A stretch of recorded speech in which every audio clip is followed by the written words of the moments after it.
আসসালামু আলাইকুম, আশা করি সবাই ভালো আছেন। ভিসা ইনফরমেশন.com এর পক্ষ থেকে সবাইকে জানাই অনেক শুভেচ্ছা।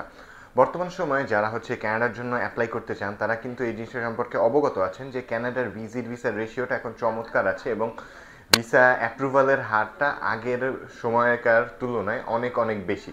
সো যারা গিয়ে একটু খোঁজখবর রাখেন তারা জানেন যে এখন অনেক অ্যাপ্রুভাল হচ্ছে। ইভেন রিঅ্যাপ্লাই যারা করছে, নতুন অ্যাপ্লাই তো অ্যাপ্রুভাল আসছেই, যারা প্রিভিয়াস রিফিউজ ছিল তারাও এখন অ্যাপ্রুভাল পাচ্ছে। আপনি যদি আমাদের সাকসেসের কথা বলেন, লাস্ট 2 উইকসের মধ্যে আমরা এতগুলো ভিসা যে পেয়েছি তা লাস্ট 2-3 মাসেও এতগুলো অ্যাপ্রুভাল আসেনি। সো যারা কানাডার জন্য অ্যাপ্লাই করতে চান তারা অবশ্যই এই সময়টাতে অ্যাপ্লাই করেন, কজ ভিসার রেশিও এখন চমৎকার আছে।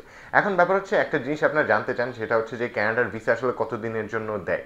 অনেকেই ব্যাপারটা সম্পর্কে জানেন বা আবার অনেকেই একটু কনফিউশনের মধ্যে আছেন যে আইআরসিসি রুলস অ্যান্ড রেগুলেশনে পরিবর্তনের পর কি ওরা ভিসার মেয়াদ কমিয়ে দিয়েছে কিনা। এখন আপনাদের আমরা রিয়েল সিনারিওটা বোঝানোর চেষ্টা করব। আমরা যে লাস্ট যে অ্যাপ্রুভালগুলো পেয়েছি, প্রতিটা স্টিকারে গিয়ে পাসপোর্টে যতদিন মেয়াদ আছে অতদিনের ভিসাই দিচ্ছে এবং মাল্টিপল এন্ট্রি।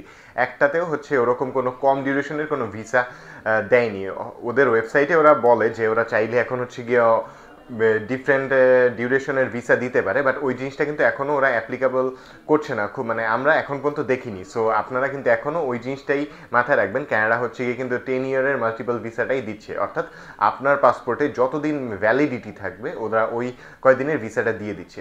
এখন ব্যাপার এত চমৎকার রেশিও হওয়ার কারণটা কি বর্তমানে। এখন ব্যাপার ওরা 2024 সালে কিন্তু একদম ভিসা দেয়নি বলতে পারেন। So in the meantime ওদের কিন্তু একটা গ্যাপ হয়ে গিয়েছে, যে একটা টার্গেট কিন্তু সব কিছুতেই থাকে, ইন্টারন্যাশনাল ট্যুরিস্টেরা আসা যাওয়ার ভিতরেও কিন্তু একটা ব্যাপার ওদের কাছে থাকে। সো একটা টাইমে 2023 অনেক ভিসা দিয়েছিল, বাট 2024 আবার ব্যাপারটা কমিয়ে দিয়েছে। সো আবার 2025 এখন রেশিওটা চমৎকার আছে। এখন বলা যায় না 2026 কীরকম থাকবে। সো যাদের কানাডার ভিসা অ্যাপ্লাইয়ের চিন্তা ভাবনা আছে তারা অবশ্যই আপনার ফাইলটা যত দ্রুত সম্ভব এই আপকামিং ডেজগুলোতে অ্যাপ্লাই করে ফেলেন।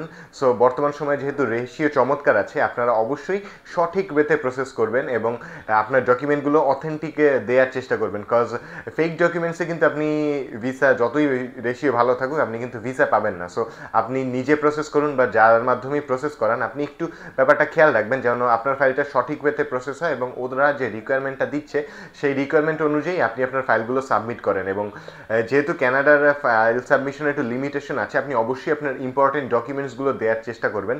এলোমেলোভাবে যদি আপনি আপনার ফাইল সাবমিট করেন, যতই ভিসা রেশিও ভালো থাকুক আপনি কিন্তু ভিসা অ্যাপ্রুভাল পাবেন না। সো এই জিনিসটা আপনি মাথায় রাখবেন। সো আপনি বর্তমানে চাইলে একা বা ফ্যামিলি সহ যেভাবেই ইচ্ছে আপনি অ্যাপ্লাই করতে পারেন, কজ রেশিওটা যেহেতু চমৎকার আছে এবং ওরা বর্তমানে রেজাল্টটা উইদিন 1 মান্থের মধ্যেই দিয়ে দিচ্ছে। হ্যাঁ, অফিসিয়ালি এই জিনিসটা গিয়ে 1 থেকে 1.5 মাসের মতো সময় লাগার কথা, বাট আমরা রিয়েল লাইফে যে জিনিসগুলো বা প্র্যাকটিক্যালি যে অ্যাপ্রুভালগুলো পাচ্ছি সেগুলো কিন্তু উইদিন 1 মান্থের মধ্যেই রেজাল্টগুলো চলে আসছে। সো এটাই ছিল আজকে আপনাদের সাথে শেয়ার করা। যারা কানাডার জন্য অ্যাপ্লাই করতে চান যত দ্রুত সম্ভব কানাডার জন্য অ্যাপ্লাই করে ফেলুন। আর কানাডার রিলেটেড যে কোনো ধরনের সহায়তার জন্য চাইলে সরাসরি যোগাযোগ করতে পারেন আমাদের অফিসে, বা কল বা নক করতে পারেন স্ক্রিনে দেওয়া নাম্বারে।